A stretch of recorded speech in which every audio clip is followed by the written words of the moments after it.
Dalam nama Bapa dan Putra dan Roh Kudus. Amin. Bapa di surga, berkatilah kami anak-anak-Mu yang belajar mengenal Engkau dan Putra-Mu Yesus. Sebagai orang yang lemah lembut, rendah hati, yang tahu apa yang sesungguhnya dalam perjuangan hidup batin kami, bukan hanya di luar tapi di dalam. Dan Engkau memenuhi apa yang sangat kami butuhkan. Bukan hanya soal makanan, soal minuman, soal sesuatu, tetapi soal kebutuhan dasar kami. Terima kasih Tuhan. Engkau selalu berada dekat dengan kami. Meski seringkali kami tidak dekat denganmu. Berkatilah kami dan selalu belajar daripadamu. Demi Kristus Tuhan dan pengantara kami. Amin. Para saudara-saudariku yang terkasih, pada hari Minggu ke-14, pada tanggal 5 Juli 2020, bacaan Injil hari ini berbicara tentang bahwa misteri kerajaan Allah itu disembunyikan bagi orang yang pandai. Ya, bukan pandai dalam arti kita, tapi pandai dalam arti orang yang sombong. Orang yang tidak mau mendengarkan, orang yang merasa tahu. Tapi sebetulnya tidak tahu. Yang tahu seolah-olah banyak tahu, tapi tidak tahu. Artinya kepandaian itu lebih kepada soal kesombongan, gak mau mendengarkan, merasa sudah cukup self-sufficient, merasa sudah cukup. Entah siapa aja, bukan hanya orang pandai yang hebat, tapi kita juga seringkali kita juga merasa cukup, nggak perlu, ya, nggak terbuka, nggak mendengarkan, nggak merasa bahwa ada sesuatu yang Yesus bilang berbahagialah orang yang miskin. Miskin bukan berarti tidak punya harta, tidak punya apa, tapi sesuatu dorongan batin untuk selalu semakin mengenal diri kita sendiri, semakin mengenal Tuhan, semakin mengenal lebih dalam. Jadi menjadi mengikuti Yesus itu kita diajak untuk semakin dalam. Kita diajak untuk semakin mengampuni. Kita diajak untuk semakin mencintai. Kita diajak untuk memiliki keutamaan-keutamaan. Dan kita diajak untuk lebih dekat dengan Allah seperti Dia sendiri dekat dengan Bapaknya. Kita adalah anak Allah yang sekaligus menjadi murid yang harus belajar. Nah, saudaraku terkasih, ada satu bagian yang sangat mengesankan bagi kita adalah Yesus mengatakan, datanglah kepadaku kamu semua yang letih, yang lesu, berbeban berat. Aku akan memberikan kelegaan kepadamu. Wah, ini suatu kata-kata yang powerful sekali. Siapa yang tidak pernah letih? Siapa yang tidak pernah capek? Siapa yang tidak pernah cemas? Yang bosan, jenuh, ya, kekeringan. Dan apakah selesai masalah saya dengan orang lain, entah dengan suami, entah dengan istri, dengan anak-anak. Ada kejenuhan yang kering, mengeringkan di situ, ya. Dan mungkin bahkan ada yang sudah berdoa bermacam-macam doa, rompena segala macam, merasa tidak didengarkan oleh Tuhan. Penyakit yang tak kunjung sembuh, tak kunjung henti. Nah, kenapa itu terjadi? Kenapa itu dibiarkan terjadi? Kenapa? Ya. Tentu hidup kita itu bukan hanya kita minta dan kita dibutuhkan dan dipenuhi. Tapi ada suatu proses perjuangan, pergulatan. Ada suatu proses bahwa kita diproses oleh Tuhan, bahwa kita dibentuk oleh Tuhan, ya, bahwa kita diajak untuk menjadi miskin, untuk berbahagialah orang yang miskin, berbahagialah orang yang mengosongkan diri seperti Kristus. Jadi jangan salah sangka seolah-olah hidup kita itu adalah minta dipenuhi dan dipenuhi, saya minta nggak dipenuhi. Dan bukan itu, bukan hanya itu maksud saya, tapi suatu proses pemurnian, suatu proses pengosongan diri yang boleh dikatakan proses pertobatan. Dan itu harus kita lihat, pertobatan kita bukan apa yang kumaui, tetapi apa yang Tuhan kehendaki. Nah, itulah sebetulnya yang diminta oleh Kristus kepada kita. Kita minta, let it be seperti Bunda Maria. Terjadilah padaku menurut perkataanmu. Coba perhatikan, apakah Bunda Maria ketika dipilih Tuhan, dimulai dari awal dia pilihannya sampai akhir hidupnya, apakah dia lepas dari penderitaan? Tidak. Maria dibentuk, disucikan, dibersihkan. Dan kalimat yang bagus sekali dari Injil Lukas, Maria menyimpan segala perkara itu dalam hatinya dan merenungkan. Suatu kalimat yang powerful juga. Menyimpan segala perkara itu dalam hati dan merenungkan. Kepada siapa Maria berbicara tentang penderitaannya, tentang ketidakmengertiannya? Ya, saya mungkin tidak semua orang mengerti apa yang terjadi pada Maria juga. Kalau dia katakan kepada tetangga-tetangganya, kepada orang lain, mengertikah mereka juga nggak tahu. Saya duga bahwa Maria berdialog dengan Yesus. Ya, selama 30 tahun di Nazaret. Berdialog, berbicara dari hati ke hati. Maria juga bertanya, Yesus juga bertanya dan saling melengkapi. Maka saya menjadi berpikir ketika perkawinan di Kana, ketika Yesus mulai muncul, Maria tahu bahwa Yesus sudah pasti melakukan banyak mujizat-mujizat dalam hidupnya di Nazaret yang kesepian, yang tidak tahu siapapun mengerti. Maka saya yakin Bunda Maria tahu. Ya. Nah, pergulatan pengenalan akan Yesus itu juga bertumbuh dan berkembang dalam diri Maria. Jangan Anda kira sekali jadi bahwa tahu Yesus melakukan segala sesuatu, juga tidak. Maka ketika sampai di berkali-kali Yesus mengatakan, itu kerasukan setan anakmu. Yesus mengatakan, siapakah ibuku? Siapakah saudara-saudariku? Mereka melakukan kehendak Bapa. Jadi sekali lagi saudaraku terkasih, siapa tidak lesu, siapa tidak apa. Maka Yesus mengatakan, belajarlah daripadaku sebab aku lemah lembut dan rendah hati. Tetapi ada satu kalimat yang bagus di sini. Sebab kuk yang kupasang dan belajarlah daripadaku.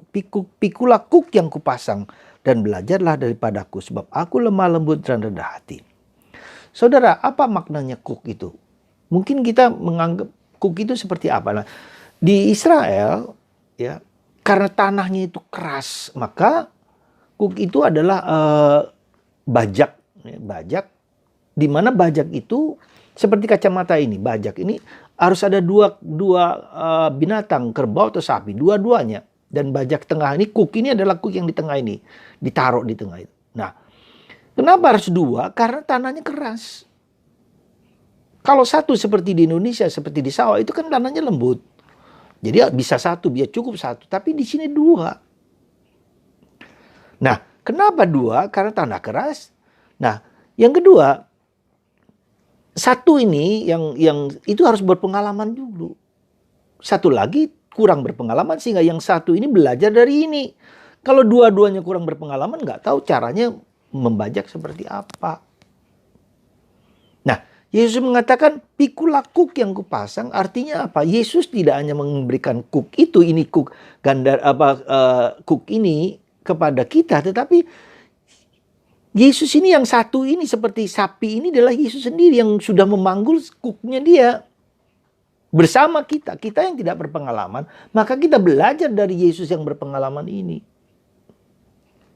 Itu yang dimaksudkan oleh, jadi ketika kita menderita, sebetulnya Yesus sudah menderita dulu bersama kita. Anda percaya nggak? Maka Yesus mengatakan, kuk yang kupasang itu ringan karena dia sudah menanggung beban dosa-dosa kesalahan kita. Dia sudah menghancurkan dosa-dosa itu. Dan sekarang ketika kita mengalami penderitaan demi penderitaan, kesulitan demi kesulitan, itu Yesus juga menanggung itu di dalam hidupku. Maka yang penting bagaimana belajar dari Yesus yang pengalaman itu, yang sudah menghancurkan kuasa dosa, sudah dikalahkan.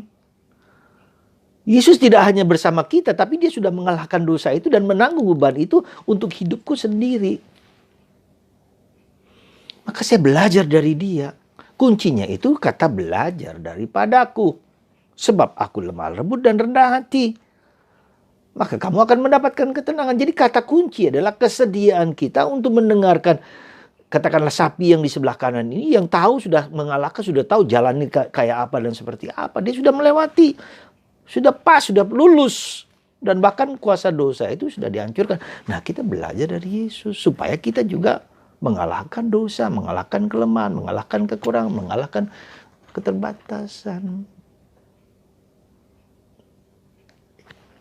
Jelas maksud saya, saudara. Jadi, jangan pernah kita mengira bahwa penderitaanku itu seolah-olah aku sendiri. Dan itu yang seringkali terjadi. I'm alone. Tak seorang pun mengerti.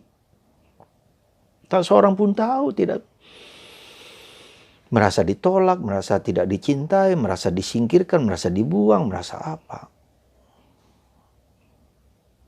Mohon rahmat supaya kita mau belajar dari Yesus. Nah, caranya apa? Ya, caranya kembali sekali lagi kita berdoa dengan jujur apa adanya. Tapi jangan memaksa Tuhan. Let it be seperti Bunda Maria. Mendengarkan. Tuhan, aku sudah berdoa Rosario, Buddha, macam-macam, novena, etc. Ya kita maksa Tuhan. Mendengarkan dengan kerendahan hati. Lalu belajar mengenal dosa-dosa kita, kekurangan-kekurangan kita, keterbatasan-keterbatasan kita. Jangan menuding orang A, B, dan C segala macam. Aku juga perlu diperbaiki. Karena Yesus tidak pernah memarahi kita, katakan memarahi dalam arti mengecam kita. Yesus tidak begitu lemah lembut. Dan dalam memberitahukan sesuatu, dia juga lemah lembut, pelan-pelan, kecil-kecil, sederhana, diberitahu. Kalau kita dibongkar semua dosa kita, hancur kita nggak. Kuatkah kita? Tidak. Tuhan itu pelan-pelan dalam membongkar segala kelemahan dan keberdosaan. Ketika kita sudah siap, maka mungkin Tuhan terbuka. Nah, jadi kita berdoa, doa apapun, doa rosario, doa macam, baca kitab suci, jangan lupa mengakui segala dosa kita, kelemahan, keterbatasan kita dengan penuh kerendahan. Jadi belajar menjadi rendah hati, karena Yesus rendah hati, saya juga belajar rendah hati. Tidak mengagungkan diri, tidak merasa, tidak mendesak-desak dan menuding-nuding orang lain, meskipun mungkin kita tidak bersalah. It's okay. Yang keempat adalah buka kitab suci. Renungkan kitab suci. Mulai dari mana, Romo? Mulai saja dari perjanjian baru. 2-3 bab sehari. Nggak ngerti tidak apa-apa. Baca terus pelan-pelan ngerti. Lalu sebentar hening 5-10 menit. Keheningan itu bukan hanya, ya sudah. Setiap kali kita merasakan sesuatu, kita duduk hening sebentar, duduk diam. Mengangkat hati kepada Tuhan. Doa singkat, Tuhan Yesus kasihlah aku orang berdosa. Itu bentuk-bentuk keheningan. Jadi keheningan itu tidak selalu harus malam hari. Ya itu bagus, itu kesempatan itu bagus. Tapi saat-saat di mana saya berduduk diam di pojok-mojok, ketika di kantor, ketika di apa, lalu kita angkat hati kita kepada Tuhan. Dan itu sudah berdoa, kata Santa Teresa, karena Santa Teresa bilang. Doa itu mengangkat hati kepada Tuhan di saat apapun. Dan yang terakhir saya katakan dalam bacaan kedua hari ini. Untuk apa kita bergaul? Melakukan kegiatan-kegiatan rohani. Jangan lupa loh, sudah ini ritual dan ini bukan tujuan. Tujuan kita adalah kita mengenal, memasuki roh Yesus, semangat Yesus. Nah, itu dalam bacaan kedua hari ini. Roh yang ada dalam Yesus itu yang membangkitkan Yesus dari mati. Dan roh itu ada dalam diri saya. Jadi tujuan semua kegiatan semua, apapun juga yang kita lakukan itu kita memasuki, mengenal roh Allah yang ada dalam diriku. Yang ada dalam diri Yesus. Roh yang Tuhan berikan kepada aku ketika dibaptis dalam sakramen Krisma dan sakramen kalau perkawinan, sakramen imamat, ya, diberikan kepada sakramen pengakuan dosa. Jadi kita masuki dalam Roh Kudus, roh yang membangkitkan. Kita menjadi bergerak sesuai dengan dorongan Roh Kudus dalam diri kita itu. Melakukan yang baik. Ya. Lalu juga derma. Berbelas kasihan pada orang lain.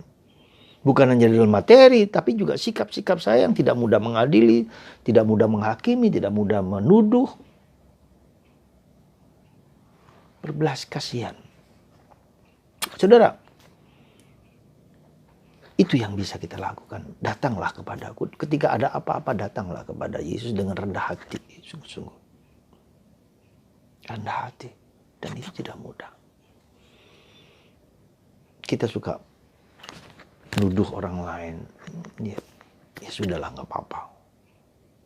Mari saudaraku terkasih, semoga bacaan yang sangat menginspirasi kita ini, mendorong kita di masa COVID ini. Coba lihat, perhatikan. Tidak ada cara lain yang paling indah ketika Tuhan memberikan COVID ini supaya kita rendah hati. We are nothing, nada, nggak ada apa-apanya. We are nothing. Bersujud, bersembah kepada Tuhan. Apa harta kita, kekayaan kita, kehebatan kita, kepandaian kita? Nggak ada. Semoga kita menjadi lebih rendah hati dan datang kepada Yesus dengan penuh kerendahan hati. Supaya pribadiku menjadi pribadi yang tulus, murni untuknya. Terima kasih Tuhan Yesus. Engkau menginspirasi kami untuk semakin mencintai Engkau, mencintai sesama. Tapi juga mencintai diri kami sendiri. Kami juga berdoa untuk teman-teman kami yang kecapean, keletihan, problem hidup dalam macam kita berdoa. Itu juga. Jadi ketika kita menghadapi seperti ini bukan hanya diriku, teman-temanku juga. Anda lihat di kiri kanan Anda. Kita doakan. Siapa Anda? Ya, Anda bisa tahu. Ketika Anda orang-orang di sekitar Anda yang mengalami keberatan dan sulit, doakan. Itu juga bagian ketika kita concern pada diri kita. Jangan concern diri kita. Mendoakan mereka. Kita bawa Bapa kami, Salam Maria, 2-3 kali kepada mereka dan semua itu. Saudara, mari kita belajar dari Yesus. Kuk yang dipasang ini, Yesus sudah membawanya untuk Anda. Bersama Anda, belajarlah dari Yesus. Semoga Anda dan saya dan kita semua menjadi manusia rendah hati. Amin. Allah Bapa di surga, terima kasih Tuhan, Engkau telah menginspirasi kami dan mengajak kami untuk datang kepadamu dengan penuh kerendahan hati, dengan penuh lemah lembut, karena Engkau lemah lembut. Jangan biarkan hati kami sombong, angkuh, merasa diri hebat, merasa diri mampu, dan terbuka terhadap segala kemungkinan. Dan jangan biarkan waktu-waktu kami hilang lenyap hanya dengan menggunakan dengan sesuatu yang tidak berguna. Semoga Engkau menginspirasi kami, menguatkan kami. Berkat-Mu atas kami semua, terutama yang lesu, letih, yang mengalami kekurangan apapun. Kau berkati, Kau lindungi, Kau jaga, dan Kau pelihara. Terima kasih Tuhan, dalam nama Bapa dan Putra dan Roh Kudus. Amin.